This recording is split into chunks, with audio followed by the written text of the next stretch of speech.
그래서 이게 우리 앞뒤 뇌가 기능이 다르다라고 말씀을 드렸고, 집중할 수 있는 건 내가 왜 공부에 집중이 안 될까? 왜 계속 시간만 나면 게임을 하고 싶을까? 그건 게임이라서 집중이 되는 게 아니라 공부의 성취감을 제대로 맛보지 않아서 그렇다는 걸 꼭 기억하시기 바랍니다. 그래서 공부의 성취감을 느낀다 그러면 분명히 여러분이 공부의 성적도 올라갈 수 있을 겁니다. 여기서 또 상품을 드리도록 하겠습니다. 얘네들 뭐 하고 있을까요 지금?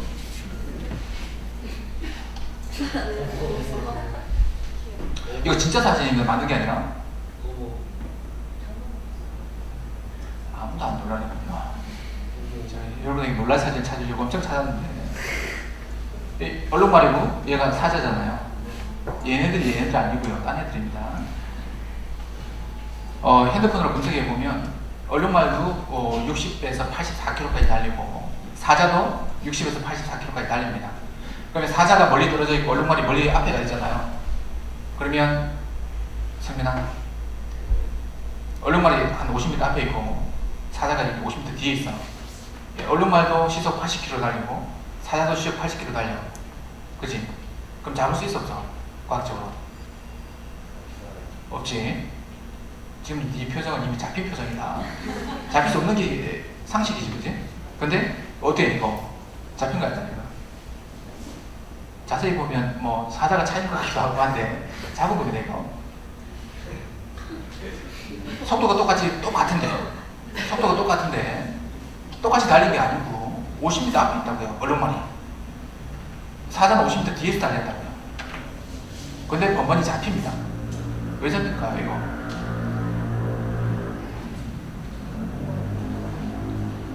그냥 뭐 본인 생각대로 말하시면 상품 드리도록 하겠습니다.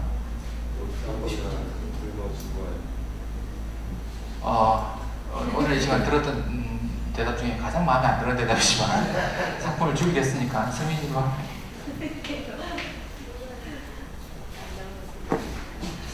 너 이제 자는 애들 네가 감시해야 돼.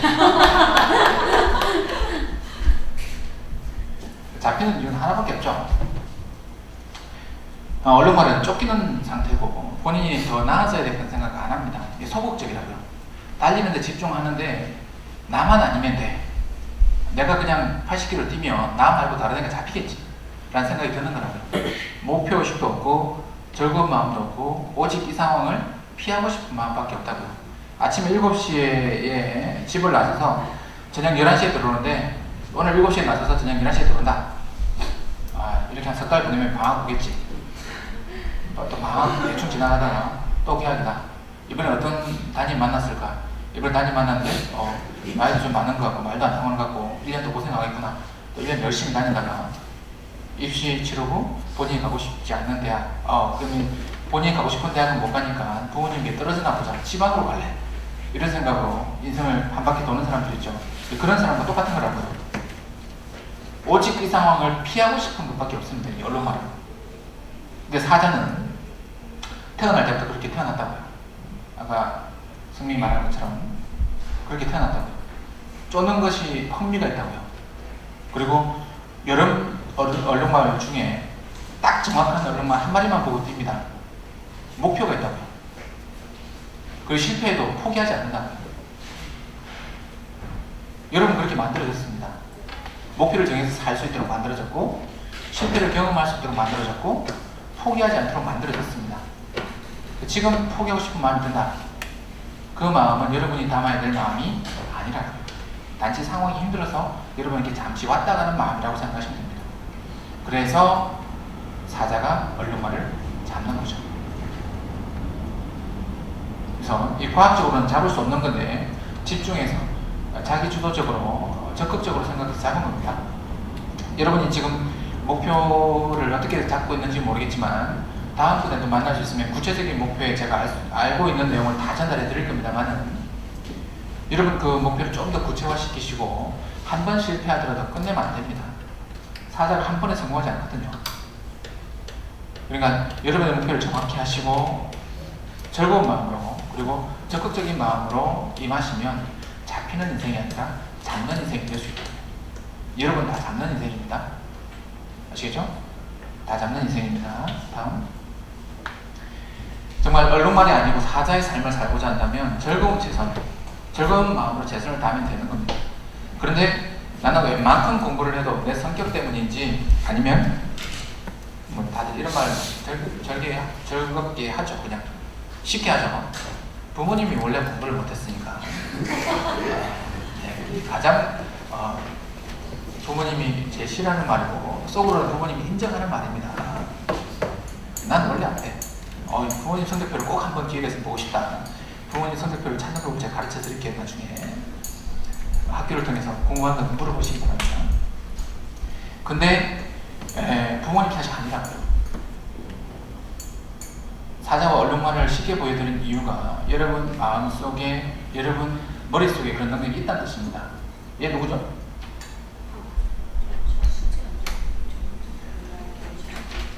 아까 리그 오브 레전드 말했던 호사나 얘 누구야? 얘는? 어떻게 쓰게 해야지? 수지를 모르는 게 근데 영재 얘 누구니? 하우천. 그렇지. 영재는 공부 외적인 것에 탁월한다.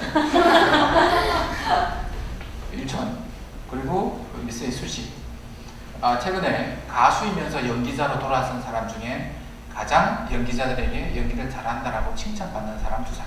1, 2위. 연기를 배운 적이 없다고요, 이 사람들. 가수였다고요. 근데 왜 연기를 잘할까? 이유가 뒤에 나옵니다. 다음 보시겠습니다. 집중 때문이죠, 이건. 앞에 연기가 우는 연기거든요. 이들이 우는 일, 돈 버는데 왜 울겠습니까? 근데 우는 연기를 할 수 있는 건 그 상황을 그렇게 생각했기 때문이죠. 뇌에 계속 지금은 슬픈 상황이다라고 계속 주입했기 때문에 눈물이 나는 거라고요. 지금은 내가 공부를 통해서 성취감을 얻고 내가 세웠던 목표에 한 발짝 더 다가가야 될 시기다라고 계속 뇌에 주입하면 된다고요. 여러분에게 공부를 강요하는 게 아니라 여러분이 정말 여러분 나름대로의 삶의 목표를 갖고 있다면 그 목표에 가까이 가야 지금보다 훨씬 많은 것들을 누릴 수 있습니다. 베풀 수 있다고요. 그래서 연기자들이 울 수 있는 건 집중했기 때문이고 그 상황에 최선을 다했기 때문이죠. 여러분도 최선을 다한다면 분명히 달라집니다. 제가 달라지는 방법도 가르쳐 드릴 겁니다.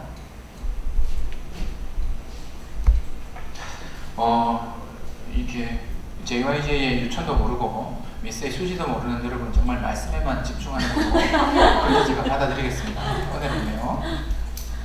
네. 근데 공부에 집중하고 싶고 뭔가 생활에 자신감을 갖고 이야기하고 싶은데 제가 지난주에 여러분과 그 남학생, 고등학교 남학생들과 같이 했을 때에 제가 한 말 기억하는지 모르겠는데 제가 그때 고개 숙이지 마라 라고 이야기를 했었고요. 당당해라. 그리고 세상 사람들에게 불쌍히 보이지 말라 라고 이야기했었습니다. 하나님 앞에 위로받고 하나님 앞에 불쌍해라. 세상 사람들은 우리가 위로해야 될 사람이지 베풀어야 될 사람이지 그들이 우리를 아래로 보고 업신여기게 만들지 마라. 왜? 여러분은 한참 더 높은 인생으로 태어났기 때문에. 그래서 고개 숙이지 말라라는 이야기를 많이 했었습니다. 특히 우리 중고등부 학생들은 어디 가서든 당당한 우월감이 있었으면 좋겠습니다. 그게 다른 사람들은 이렇게 말하죠. 뭐 밥맛이다, 뭐 재수다, 잘난 척한다. 믿음의 사람들은 잘난 척 해야 합니다. 우월감이 있어야 된다고요. 왜? 한참 높은 사람이니까. 다만 그 사람들에게 다가갈 때는 태도는 낮추면 되죠. 겸손한 모습으로. 우리 위치도 낮고 태도도 낮은 건 비굴하게 사는 겁니다. 하나님의 사람들은 늘 당당하고 우월감을 갖고 때로는 사람들이 잘난 척한다라고 느낄 정도로 자기 삶에 자부심을 갖고 있어야 됩니다. 근데 우리 삶은 그렇지 않죠. 여기서 또 상품을 드리죠. 여기 보면 무관심, 불안, 걱정, 여유, 자신감 4가지 심리 상태가 나와 있습니다.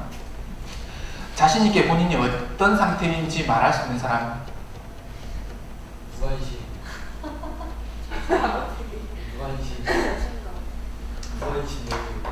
너에게 관심을 두고 싶지 않아. 무관심. 봐.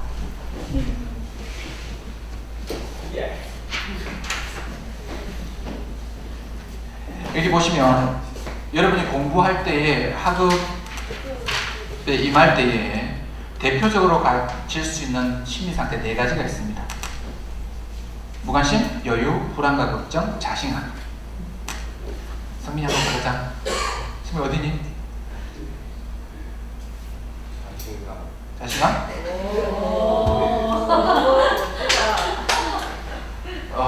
네가 봐도 지금 주위 분위기가 네가 상품 받을 분위기 아닌 거 그치? 그치? 2주 전에 봤을 때 네가 제일 초롱초롱하고 괜찮은데 2주 사이에 무슨 일 있었니? 그냥 개별적 상담하자. 근데 성민이가 자신감이라고 했는데 왜 사람들이 반응이 이렇지? 이제 이 학생 중에 한 명 더 묻겠습니다. 이 4가지 상태 중에 본인의 상태를 주의 의식하지 말고 본인의 상태. 정인아. 근데 자신감이라고 말하는데 제일 자신감 없는 모습. 그러면 정인도 상품 줄게.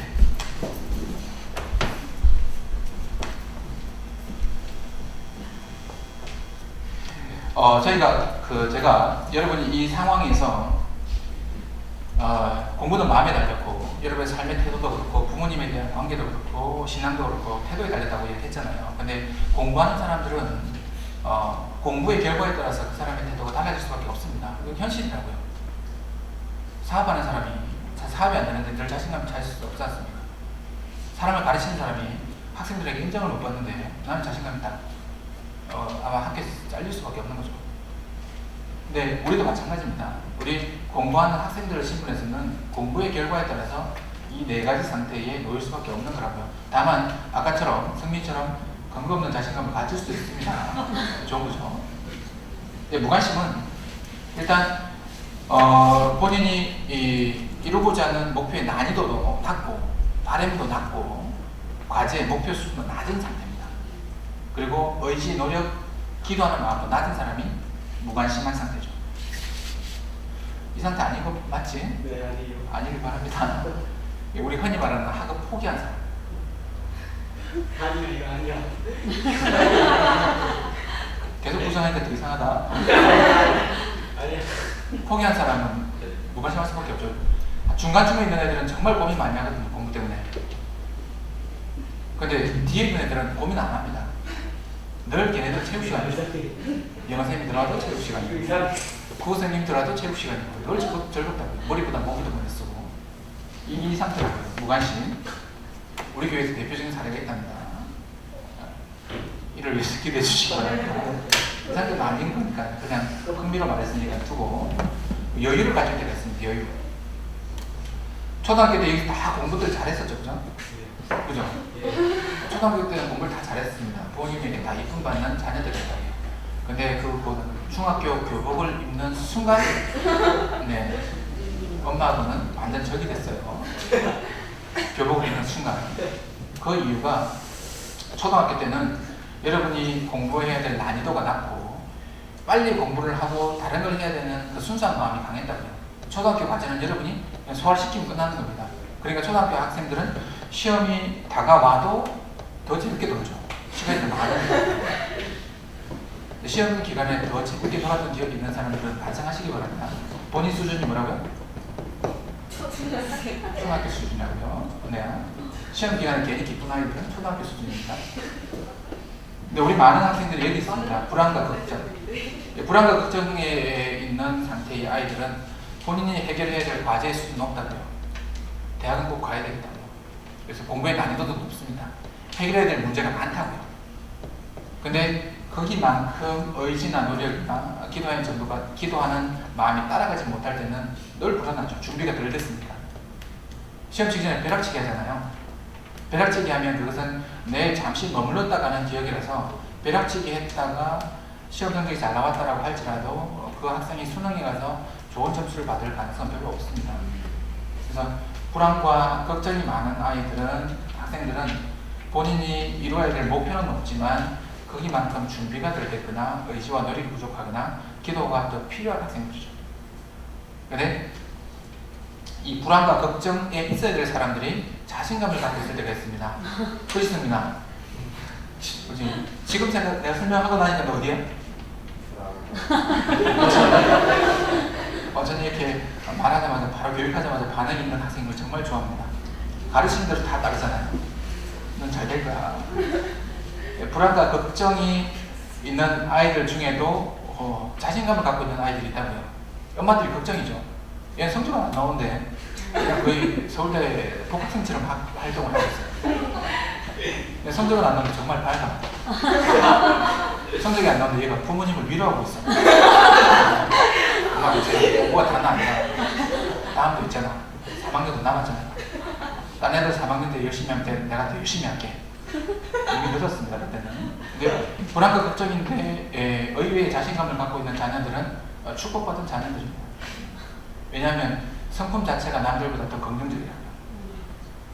그 자녀들에게 더 많이 기도하고 공부할 수 있는 의지와 환경을 만들어주면 그 아이들은 근거 없는 자신감이 아니라 정말 하나님이 주신 자신감으로 살 수 있는 성향을 가진 사람들이죠. 불안과 걱정에 놓여있는 학생들이 우리 여러분들이 이렇게 넘어오는 데는 시간이 좀 걸립니다. 기도하는 데도 시간이 걸리고 본인이 의지에 따라 공부하는 데도 시간이 좀 더 걸립니다. 우리가 운동을 할 때도 아령을 1km 들었다가 3km 들었다가 5km 들었다가 10km 들면 나중에 다 들잖아요. 그래서 서양 이런 우화에 보면 황소들기라는 그런 이야기가 나오거든요. 이 황소를 드는데 처음부터 황소를 들면 황소를 못 든답니다. 근데 송아지 때부터 계속 할 때 계속 들면 그 사람이 1년 뒤에 황소를 든답니다. 계속 무슨 말해도 안 믿지. 그냥 보여줄 거야. 그것처럼 이렇게 자신감을 얻어가는 과정은 시간이 좀 필요합니다. 내가 지금 어떤 상태일까를 보는 게 제일 중요하다고요. 내가 정말 삶의 목표가 낮아서 그런 건지, 내가 정말 의지가 부족해서 그런 건지, 내가 기도가 부족해서 그런 건지 파악을 하시라고요. 그리고 여러분이 하실 수 있는 걸 하고, 그리고 도움을 부탁할 건 도움을 부탁하시면 여러분이 다 하나님 주신 이 자신감 있는 상태로 살 수 있다고요. 그리고 여러분은 만들어질 때부터 어떻게 살아야 된다고요? 이렇게 살아야 되는 걸로 만들어졌습니다. 거기로 찾아가는 과정일 뿐이라. 아시겠죠? 승민이 힘나요?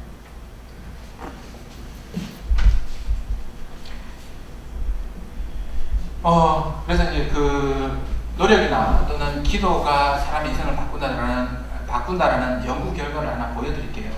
최근에 나온 연구 결과인데, 하와이에 정말 불우한 환경에 200명 아이들을 추적조사했더니만 3분의 1 정도가, 그러니까 약 80명 정도가 사회 유명 인사, 상위 5% 그룹에 들어가더랍니다. 근데 그 사람들을 다시 조사해보니 이들의 공통점은 그 어려운 환경에도 불구하고 그 사람들에게 조건 없는 사랑을 베풀어준 사람이 최소한 1명 이상 있더라고요.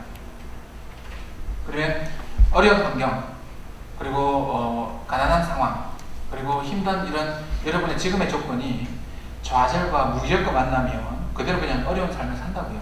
이건 무기력도 학습화되고 습관화됩니다. 자면 잘수록 자꾸 늘어난다고 그러잖아요. 그것처럼 계속 무기력도 늘어납니다. 근데 어려운 환경이 조건 없는 사랑이나 기도가 합쳐지면 꿈이 되고 비전이 된다. 그러면 조건 없는 사랑과 기도를 받으려면 어떻게 해야 되느냐? 앞에서 말씀드렸죠. 그 엘리사 선지자 앞에 선 과부처럼 어떻게 하라고요?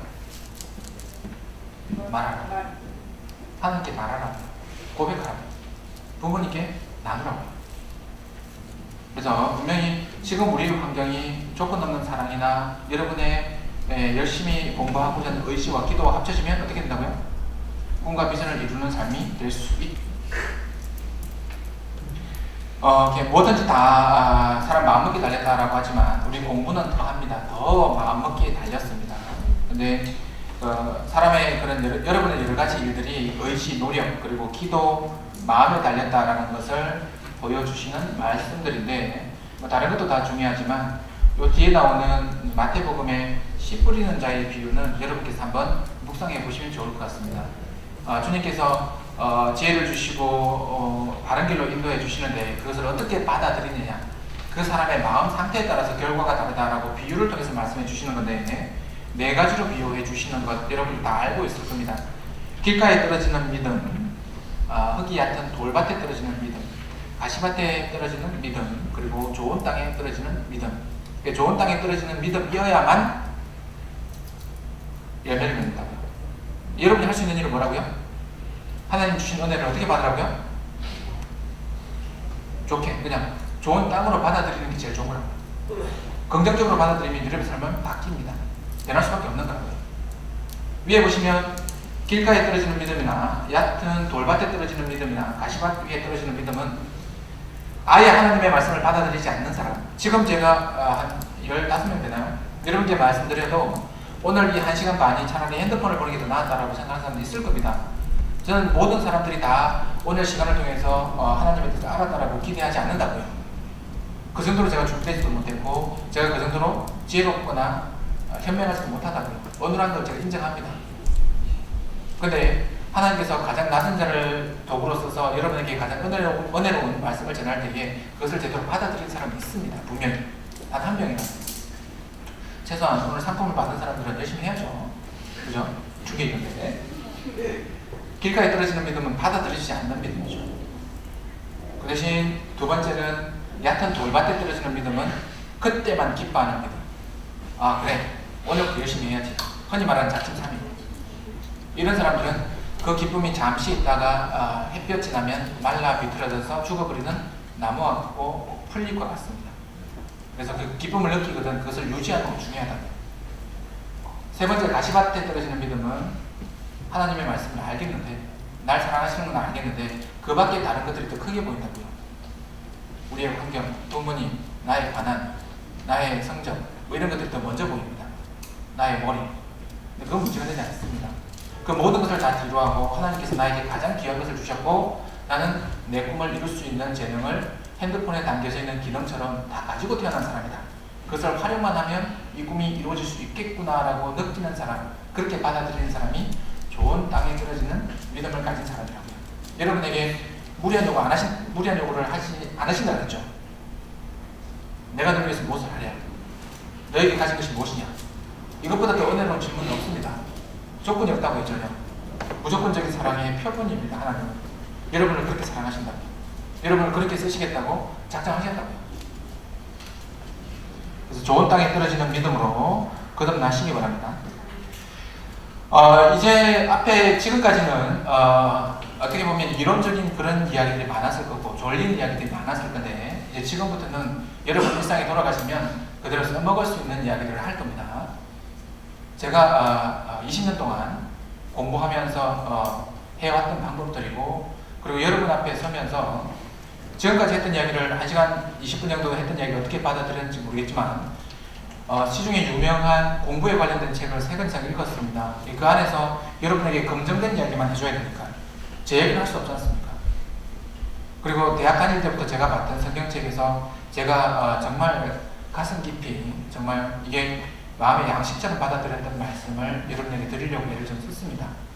거기서 나온 학습에 관련된 이야기들이니까 제가 여러분께 드린다고 생각하지 마시고 많은 부모님들이 우리 교회 부모님들이 여러분에게 많은 학습적인 정보를 주고 싶지만 일 때문에 바빠서 주지 못하는 걸 요약해서 제가 대신해서 드린다고 생각하시고 받아 적었으면 좋겠습니다.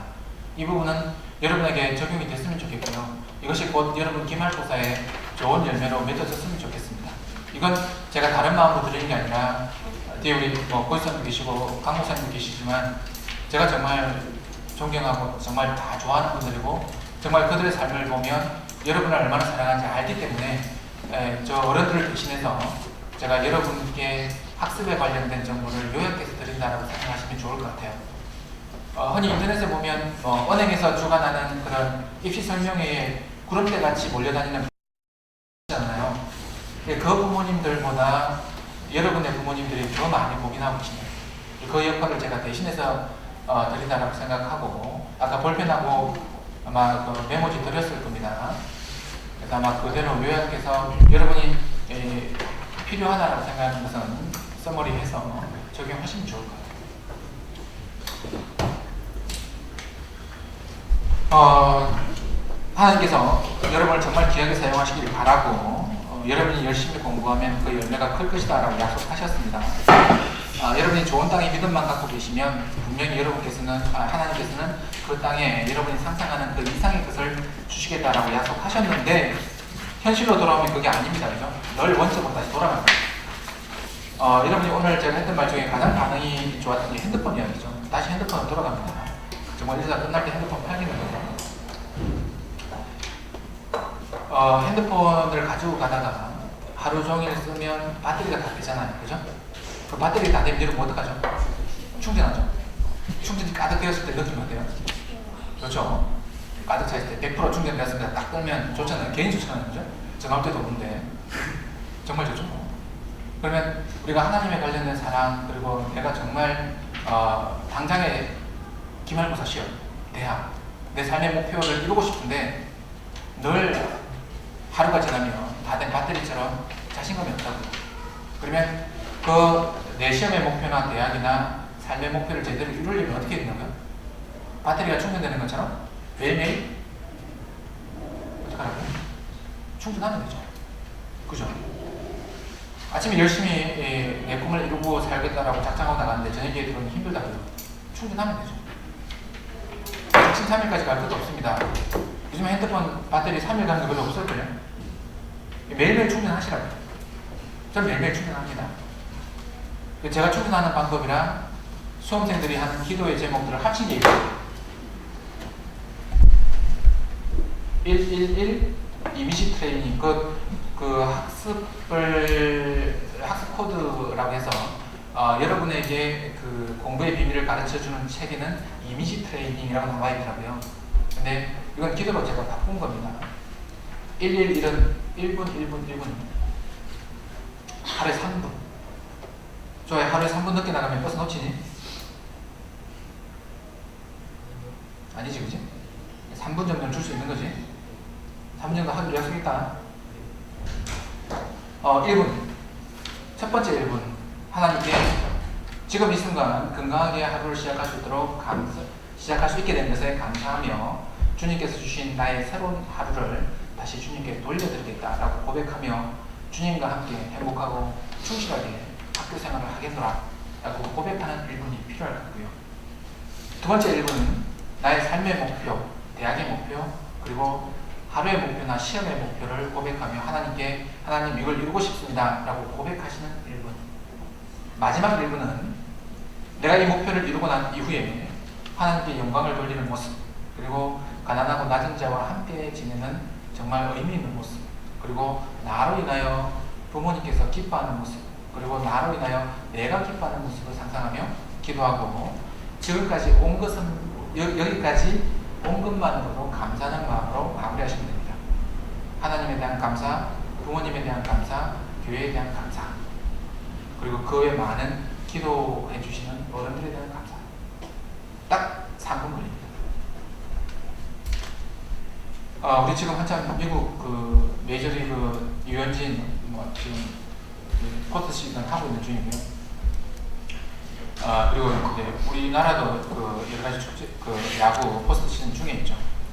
그리고 올림픽이나 월드컵에 가면 선수들이 정말 큰 경기에 실수하지 않도록 가장 많이 하는 게 바로 이거 이미지 트레이닝이라고 합니다. 실수하지 않을 수 있다. 김연아 선수도 그렇고 손현재도 그렇고 다 박지성도 그렇고 전부 다 그들조차도 가장 세상에서 큰 무대에 설 때 자기 자신에게 이런 기도를 한다고요. 신앙이 있는 사람은 하나님 앞에 기도합니다. 결과가 어떻게 되었든 이 경기장에서 다시 돌아 나올 때 하나님께 영광 돌릴 수 있게 해달라고 기도합니다. 그리고는 정말 세상 모든 사람에게 멋진 모습을 보여준다고요. 여러분도 하루하루가 경기에 출전하는 사람의 마음으로 이렇게 기도하시기 바랍니다. 3분 동안. 다음. 구체적인 학습 계획을 제가 정리해 드리도록 하죠. 일단 좋은 목표를 설정하라. 여러분 이제 그 학생들이기 때문에 공부에 관한 교육이나 대학에 관한 교육, 삶의 목표가 있을 거 아닙니까? 남들하고 다른 목표를 세우시기 바랍니다. 의대 가고 싶다. 아니라 정말 장애 보호를 돕는 의사가 되고 싶다. 남들과 다른 한참 높은 목표를 세우시는 게 동기부여에 훨씬 더 효과적이다라는 연구 결과들이 많습니다. 그래서 여러분이 갖고 있는 그 목표들을 한 번씩 내려놓고 어른들이나 목사님이나 부모님들께 나누고 그리고 그 목표를 좀 더 좋은 목표로 설정하시면 좋을 것 같습니다. 그리고 이제 목표를 세우고 난 다음에는 그것을 이루기 위한 학습 계획과 전략을 세울 필요가 있죠. 공부 시간, 장소, 학원, 과외, 시험 대비 방법. 어떤 사람들은 목표는 정말 잘 세우는데 이 실전 계획이 없는 분들이 있습니다. 그분들이 잘못되었다는 건 아닌데 분명히 좋은 땅에 좋은 씨앗을 뿌리면 좋은 열매가 맺을 수밖에 없습니다. 근데 그 좋은 땅이라는 게 원래 좋은 땅으로 만들어졌다라기보다는 좋은 농부를 만났기 때문이죠. 부지런한 농부를 만나서 잡초도 뽑고 거름도 잘 줬기 때문에 그 땅이 좋은 땅이고 좋은 열매를 맺는 땅이 되었을 겁니다. 그만큼 하나님께서 여러분께 좋은 것을 허락하셨다라고 할지라도 여러분의 노력, 후속적인 노력이 필요하다고요. 나는 하나님을 굳건히 믿기 때문에 내가 좋은 대학에 가서 좋은 일을 하겠다라고 작정했으면 하나님께서 무조건 이루어 주실 것이다 라는 믿음도 좋습니다만은 그에 부합하는 최선의 노력이 필요하다고요. 어느 한 동네에 정말 믿음 좋은 청년이 홍수를 만났는데 이 청년이 믿음이 너무 좋았습니다. 그래서 하나님께서 나를 구해주실 거다. 마을 사람들이 물이 밀려올 때 나가자 그랬는데 안 나갔습니다. 담장 위에 올라가 있는데 배를 타고 와서 나가자 했는데 안 나갔습니다. 하나님 나를 구해주실 거다. 지붕 위에 올라가 있는데 헬기가 날아와서 사람을 타라 했는데 안 탔습니다. 하나님께서 나를 구해주실 거라. 근데 결국 천국에 가서 하나님 앞에서 왜 나를 안 구해주셨나? 난 정말 하나님만 믿었는데 그랬는데 그 청년에게 하나님께서 하시는 말씀이 난 너에게 3번 손을 내밀었다. 내 손을 거부한 것은 바로 너다 라고 말씀하셨다라는 거죠. 그만큼 여러분이 공부하고자 하고 꿈을 바로 세우고자 하면 여러분이 알든 알지 못하든 돕는 손길, 기도하는 손길이 있습니다. 분명히 교회 어른들도 많다고요. 네, 그들에 의지하며 열심히 여러분이 할 수 있는 것을 다 하시기 바랍니다. 그리고 이제 나중에 다이어리 작성법도 간단히 말씀드릴 건데 공부는 계획입니다. 다시 한번 이것만 정말 크게 한번 읽어도 가슴에 담고 가더라도 오늘 여러분께서 절반 이상은 가져갔다고 생각하시면 좋을 것 같습니다. 요거 크게 같이 한번 읽을 수 있을까요? 이거? 시작!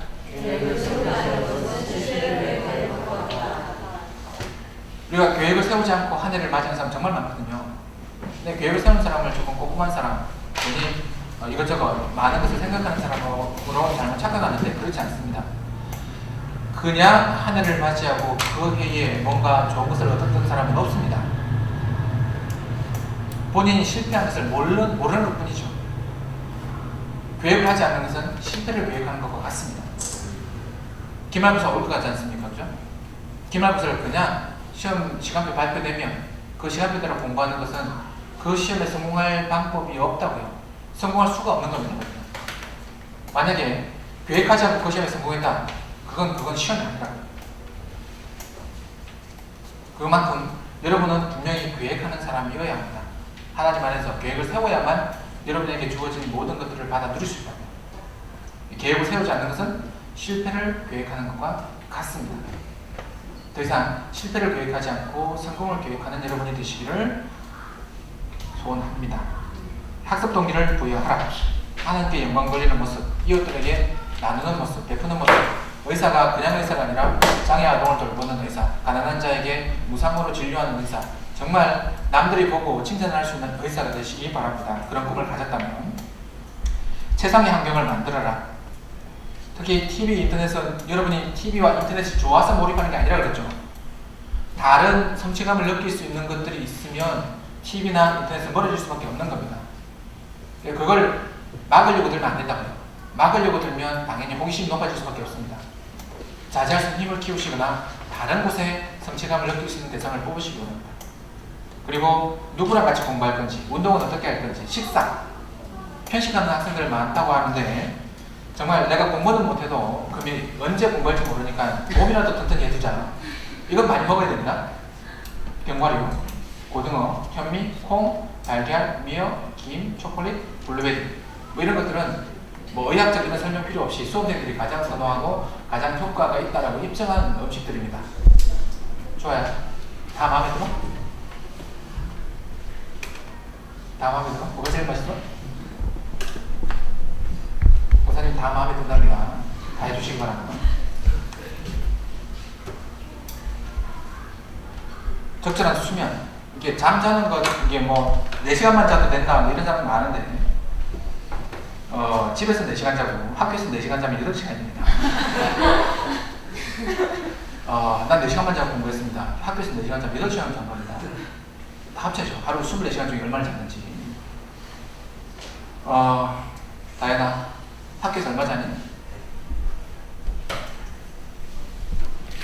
눈치 보지 말고 그렇다고 날 째려보지 말고 1시간? 학교에서 1시간 괜찮습니다. 얘기를 봐줘야죠. 자, 아마 6시간 정도, 모든 수험생들은 다 같은 건 아니지만 6시간 정도 자는 게 제일 좋다 그러고요. 그 외 잠들은 선잠으로 30분 정도 자는 게 공부하는 제일 효과적이라고 합니다. 왜냐하면 깊이 자버리거나 자고 일어나도 선생님이 바뀌었다. 영어 시간에 잤는데 고생이 들어있다. 이게 웬일이야? 더 심하면 잤는데 학생들이 없어졌다. 이건 안 된다고요. 선잠은 한 30분 내로 자는 게 집중력을 올리는 데 좋은데 더 이상 자면 집중력이 떨어진다고요. 아까 제가 TV나 인터넷을 그만하는 게 좋다라고 말씀드린 이유는 역시 집중력을 해할 수 있습니다. 잠은 6시간 정도, 그리고 학교에서 자는 건 30분 정도씩 피곤할 때 끊어서 자는 게 좋을 거고요. 운동은 주 2, 3회 정도, 이건 제가 잘 못하는 건데 요즘에 하려고 애를 쓰고 있습니다만 30분 정도, 하루 30분이나 주 2, 3회 정도 운동하는 것이 수험생들에게 좋답니다. 그리고 짜투리 시간 활용하는 게 되게 중요합니다. 이게 영재입니다. 벌써 전철에서 짜투리 시간 이용해서 본인의 할 일을 하고 있는 애입니다. 한 2살 돼 보이는데 짜투리 시간이 좋은 이유가 여러 가지로 설명하는데 우리가 이 영어 카드 이런 거 영어 단어 카드 들고 다니잖아요. 짜투리 시간이 좋은 이유가 사람이 기억력이 가장 높을 때가 몸과 머리가 같이 움직일 때랍니다.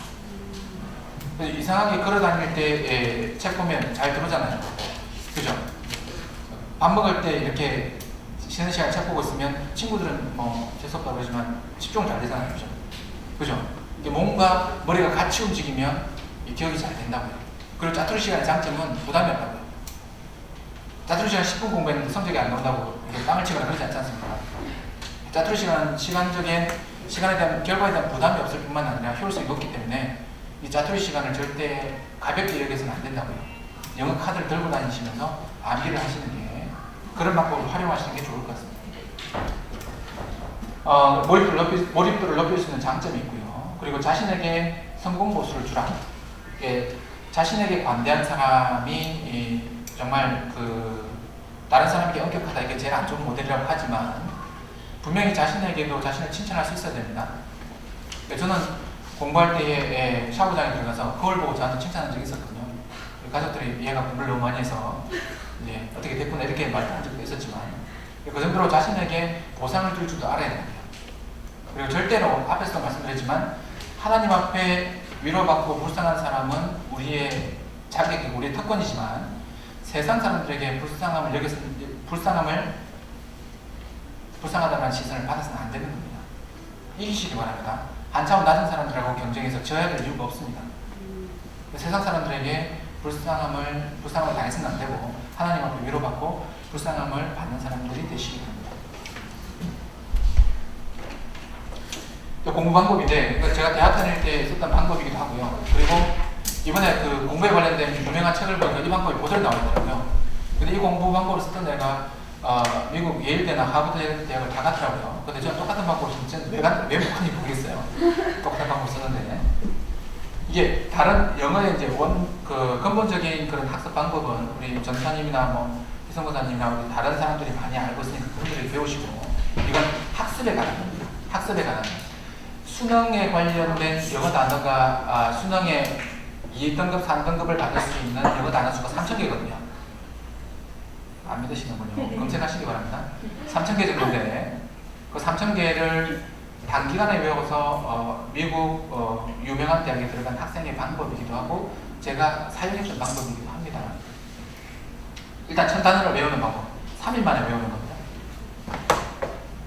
뭘 해도 반응이 없는 이 분위기 정말 우리 말씀에만 집중하는 여러분 축복합니다. 일단 그 단어를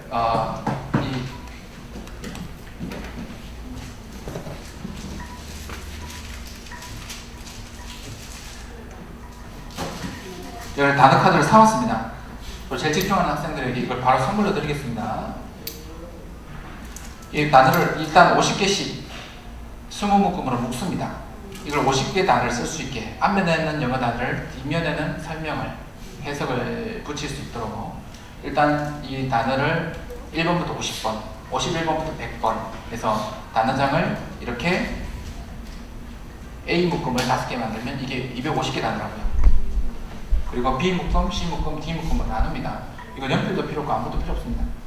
그래서 A 묶음에 A-1, A-2, A-3, A-4, A-5를 놓고 A-1 묶음을 소리내어 읽으며 단어 뜻과 같이 연결합니다.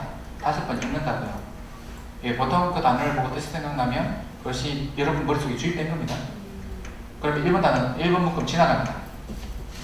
이게 A-1 지나갑니다. A-2를 가지고 외우기 전에 A-1을 한번 봅니다. A-2를 똑같은 방법으로 다시 본다고요. 5번씩 지나갑니다. 단어를 보고 뜻이 생각나면 외워진 겁니다. 스펠링이 생각나는 게 아니라. 그리고 세 번째는 A-3으로 갑니다. A-3으로 가기 전에 1, 2를 보시고 다시 3으로 간다고요. 3으로 다시 5번 갑니다. 3으로 가기 전에 저기서 보시는 것처럼 1, 2번을 한 번씩 보시라고요. 그럼 3번도 지나갑니다. 4번도 1, 2, 3을 보시고 4번도 지나간다고요. 그리고 5번도 마지막으로 1, 2, 3, 4번 한번 다시 보시고 5번을 5번 외우고 지나갑니다. 250개 단어 다 지나갔다고요.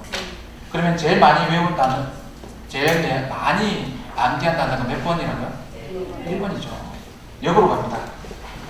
1번은 빼고 2번부터 5번까지 똑같이 외웁니다. 2번부터 5번까지.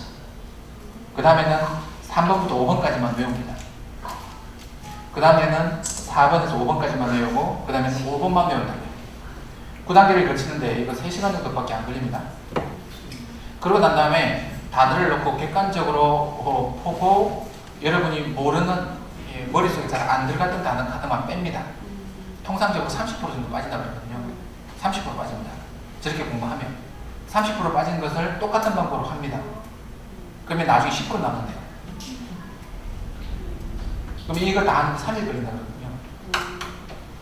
이 방법 제가 어디서 썼는지 그 자료를 원하시면 그 사이트가 있는데 제가 가르쳐 드릴게요. 제가 2번, 3번 확인하고 여러분이 직접 보여주려고 제가 해왔었거든요. 그래서 수능에 필요한 단어가 3,000개인데 우리가 알고 있는 단어가 많을 것 같은데 그렇지 많지 않거든요. 근데 3,000개를 외우고 나면 달라질까? 무척 달라집니다. 완전히 달라집니다. 영어를 바라보는 시각이 달라진다고. 이건 해와다 이게 아니라 여러분 영어 성적이 결과가 달라진다고요. 이 방법대로 꼭 해보시기 바랍니다. 이 방법대로 꼭 해보시기 바랍니다. 아시겠죠? 자, 이건 주어랑 같이 온 주어 친구에게 주겠습니다.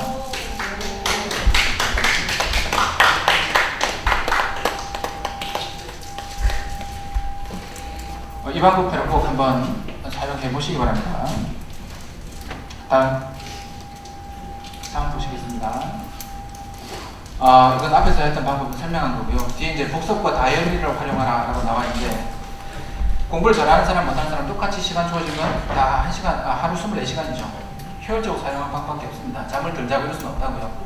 그래서 사람이 기억이 제일 잘 되는 건 잠을 충분히 잤을 때 기억을 제일 잘 한답니다. 이 실험을 해보니 저녁에 잠시 배우고 잠을 자고 아침 다시 배운 사람이랑 잠을 안 자고 끝까지 배운 사람이랑 성적이 배웠다가 잠을 자고 일어난 사람이 더 성적이 좋더라고요. 잠은 적절하게 자야 되는 게 맞습니다. 그래서 제한된 시간을 효율적으로 사용하는 것이 가장 바람직한데 그 효율적인 시간 활용은 앞에서 제가 111 그 기도에서 보신 것처럼 여러분 하루를 어떻게 설계할지 기도함으로 시작해야 하루를 잘 시작할 수 있습니다. 그리고 다이어리 작성을 통해서 공부할 필요가 있다는 것도 말씀을 드리고 싶은데 다이어리 작성을 해야만 본인이 오늘 하루 무엇을 할 것이며 앞으로 무엇을 해야 될지 알 수 있습니다. 가급적이면 학습적인 부분에 다이어리를 작성했으면 좋겠고요. 그리고 복습이 중요한 이유는 여기 나와 있습니다. 다음 보시면 이 복습이 중요한 이유는 우리가 보통 수업 시간에 듣고 나면 이만큼 머릿속에 들어가 있는데 한 달 후에 시험을 친다고 치면 복습을 안 한 상태에서 시험을 치면 시험 기간에 공부를 이만큼 해야 됩니다. 그죠? 이만큼 다 끌어올려야 된다고요. 근데 복습을 한 2번 하고 나면 거의 상태가 여기거든요. 요만큼 끌어올리면 된다고요. 성적이 잘 올라갈 수밖에 없는 거라고요. 근데 복습을 뭐 1시간, 2시간씩 하라는 게 아니에요. 복습은 30분 이내로 하는데 복습을 30분 이내로 하려면 수업 시간에 정리하는 게 달라야 된다고요. 이렇게 정리하면 됩니다. 3가지 원칙에 따라서 볼펜 3가지 갖고요. 검정색, 뭐 빨간색, 파란색 들고 중요한 거 중요하지 않는 거. 선생님 중요하다고 중요하다고 눈치를 치는 겁니다. 그냥 본인이 이해되는 거 이해되지 않는 거. 그리고 암기해야 될 것과 암기가 필요하지 않는 것을 구분해 두고 나중에 복습할 때 이렇게 복습하면 된다고요. 하루 공부한 거 30분이면 복습 끝낼 수 있습니다. 충분히. 복습 주기는 그날 한 거, 그날 복습. 그 다음날 30분 시작할 때, 그리고 일주일 후에 하고 나면 시험 볼 때, 한 번 더 말씀드리지만 복습을 안 한 학생은 시험 볼 때 머릿속에 남은 게 이거라고요. 그 과목에 선생님 생각나면 다행입니다. 요만큼에서 이만큼 끌어올리려면 시험 기간에 공부해봐야 끝까지 못 올라갑니다. 근데 30분씩 공부한 학생은 여기서 요만큼만 올리면 된다고요. 성적이 잘 나올 수밖에 없죠. 똑같은 시간인데. 복습을 하려면 수업 시간에 집중해야 합니다. 집중하고 나면 복습할 수 있는 그런 토대가 마련된다고요. 복습하고 나면 당연히 여러분이 그 많은 공부 가운데 빠지지 않고 살아남을 수 있습니다. 시간이 없기 때문에 복습에 관련된 것은 개별적으로 질문하시는 분에게는 제가 충분히 또 설명을 드리도록 하겠습니다. 이제 마쳐야 될 시간이 다 됐네요. 그죠? 다음 보겠습니다. 예. 오늘 여러분과 지금 제가 1시간 반 동안 여기 와 있습니다. 그죠? 예, 와 있는데 우리 여기 와 있는 것 자체가 지난 날의 우리 기도와 우리 결정의 결과물이죠. 내가 여기 오기로 작정했기 때문에 와 있는 거죠. 그죠? 근데 이건 과거 지향적인 사람의 생각입니다. 여기 와 있으니 우리의 앞날은 달라질 거라고요. 지금 이 순간은 과거의 결과물이기도 하지만 앞으로 우리 미래의 씨앗이기도 합니다. 지금 세상 가운데 나가 있지 않고 교회에 발걸음을 올리고 졸린 머리를 들고 이 이야기를 듣고 싶어하는 여러분이 밖에서 노는 아이들과 인생이 똑같다면 하나님은 공평하신 분이 아니라고요. 분명히 여러분이 이 오늘 들었던 이야기 중에 여러분에게 적합한 이야기를 듣고 여러분이 하나님 뜻에 합당한 삶을 살겠다고 작정하면 머지않은 미래에 여러분의 삶이 예전과는 달라졌다는 것을 분명히 느낄 수 있을 겁니다. 제가 앞에서 말씀드렸지만 저는 아무것도 아니라고요. 그건 지나가는 아저씨고 지나가는 그냥 집사님 한 분일 수 있습니다. 근데 제가 여러분 앞에 선 이유는 하나님 앞에 20년 동안 공부를 통해서 받은 은혜 때문에 그 은혜를 여러분에게 유통시키고자 유통업자로서 정인으로서 선 것뿐이라고요. 정인은 법정에 서서 자기가 들었던 것과 느낀 것을 말할 뿐이지 그것을 거기에 방청석에 온 사람과 피고 원고가 받아들여 줄 거라고 기대하지 않습니다. 정의는 고백하는 것이 자기 책임을 다한 거라고요. 받아들이는 것은 듣는 사람들의 몫입니다. 여러분이 좋은 땅에 마음을 가지시든 가시밭 같은 마음을 가지시든 돌밭과 같은 마음을 가지시든 길가에 서 있는 그런 정말 바람에 날려갈 수밖에 없는 그런 믿음을 가지시든 여러분 결정에 맡깁니다. 다만 여러분 이 땅에 보내실 때 하나님께서는 여러분에게 아무런 조건을 달지 않으시고 여러분을 보시고 참으로 보기에 좋았더라 라고 말씀하셨고 여러분에게 앞으로 펼쳐질 여러 가지 일들을 예비하고 계시답니다. 여러분이 마음만 달리 먹으면 시선만 하나님 쪽으로 더 돌려놓으면 여러분의 삶은 분명히 달라질 겁니다. 제 인생도 달라졌습니다. 여러분의 삶도 달라질 거예요. 그래서 지금의 나의 모습과 기도가 여러분의 앞날을 결정한다는 생각 꼭 하시고요. 앞으로 다시 학교로 돌아가더라도 순간순간 밀려오는 두려움이나 여러 가지 고민거리들이 없을 수가 없습니다. 그때마다 내게 능력 주시는 자 안에서는 내가 모든 걸 다 할 수 있다 라는 강한 자신감으로 우월감으로 살아가시기 바랍니다. 여러분은 한 차원 높은 인생으로 설계된 사람들입니다. 사랑하는 자여 내 영혼이 잘된 같이 내가 범사에 잘되고 강건하기를 내가 강구하노라 라고 하나님께서는 지금도 여러분의 삶을 향해서 사랑한다라고 고백하고 계십니다. 참으로 제가 여러분 앞에 오기까지 고민도 많았었고요. 사실 교회에서 정말 여러분 앞에 이런 어른들이 하는 말을 또 한다는 게 부담스러운 건 사실이거든요. 잔소리하는 어른이 하면 그렇구나 라는 생각을 하면 어떡하나 라는 마음이 제일 컸고요. 왜 여러분 앞에는 잔소리하는 사람 많지 않습니까? 근데 잔소리는 바른 말의 다른 이름이라고 합니다. 잔소리도 이게 바른 말은 계속 들으면 잔소리가 되는 거죠. 근데 여러분의 상황을 잘 알기에 잔소리하는 어른의 모습으로 서고 싶지 않았습니다. 그래서 여러분에게 어떤 말씀을 해야 정말 여러분이 귀한 존재라는 걸 알 수 있을까 많이 고민도 했었고 기도도 했었고 망설이기도 했죠. 사실 서기까지는. 근데 얼마 전에 우리 교회 조그만 꼬맹이가 눈이 많이 안 좋아서 많이 걱정하며 병원에 가는 일이 있었습니다. 근데 아무 생각 없이 그 아이 머리에 손을 얹고 하나님, 이 아이가 정말 아프지 않았으면 좋겠습니다. 회복되었으면 좋겠습니다. 라고 기도하는데 정말 제가 감사했습니다. 왜냐하면 그때에 수없이 제 머리 위에 손 얹고 기도했던 어른들의 모습이 지나갔으니까요. 여러분은 정말 여러분의 머리를 다른 사람이 만지는 걸 정말 싫어하지 않습니까? 부모님과 하나님께 내어주시기 바랍니다. 여러분의 그 머리 위에 얹은 손이 그분들의 인생을 전부 다 담은 겁니다. 말로 표현할 수 없는 그 아픔과 말로 표현할 수 없는 그 고생과 말로 표현할 수 없는 여러분을 향한 사랑이 다 담긴 거라고요. 부모님과 눈 마주치시고 하나님과 물을 꿇으시기 바랍니다. 여러분의 삶이 달라질 겁니다. 제가 여러분보다 먼저 되어서 제가 한 거라고는 정말 제대로 하지 못한 것도 너무 많고 어느라고 부족한 것도 너무 많지만 저는 기댈 곳이 없어서 하나님께 기댄 것 외에는 아무것도 한 게 없습니다. 앞에서 제가 첫 장에 제 이력을 보여드렸지만 그 이력은 하나님께 제 고집 피우지 않고 기댈 때부터 시작했다고요. 여러분, 이 시간 이후에 여러분이 정말 귀한 존재라는 것 다시 한번 생각하시고 자신감 가지시고 하나님과 부모님께 살갑게 기대는 여러분 되시고, 그리고 여러분께 주신 그 지능에 치우치지 않고 재능으로 살아가는 여러분 되시기를 바랍니다.